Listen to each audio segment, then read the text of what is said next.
Сәлеметсіздер ме, менің тұрақты көрермендерім? Біз әдетте жексенбі, сенбі күндері отбасымызға дәмді тамақ әзірлегіміз келеді. Бүгін мен сіздерге асқабақ қосылған манты көрсетейін деп жатырмын. Ол үшін мен міне асқабақ алып келдім. Етімді қазір тураймын. Сарымсақты бәрін қолдан тураймын. Ал ұнға, мысалы үшін елдер кейде қамырына жұмыртқа қосады, иә? Мен әдетте жұмыртқа қоспаймын. Сумен, тұзбен ғана елеймін. Ал ендеше кеттік. Мен асқабағымды турадым.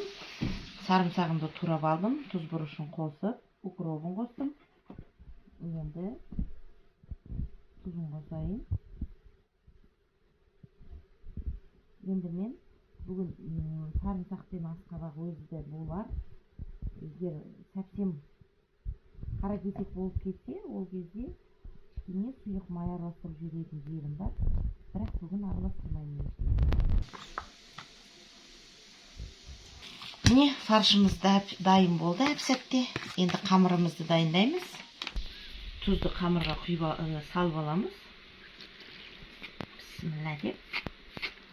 Қамырымызды дайындап алайық. Жұмыртқа қоспадым.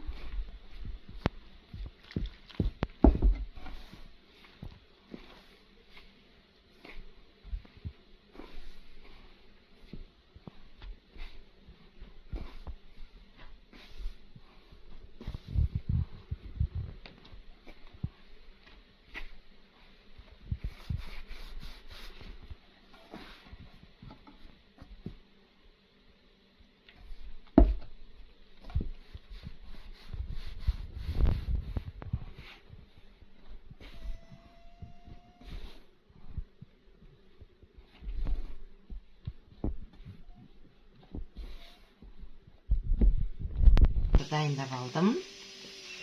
Үшке бөлдім. Енді қазір жайып жейміз.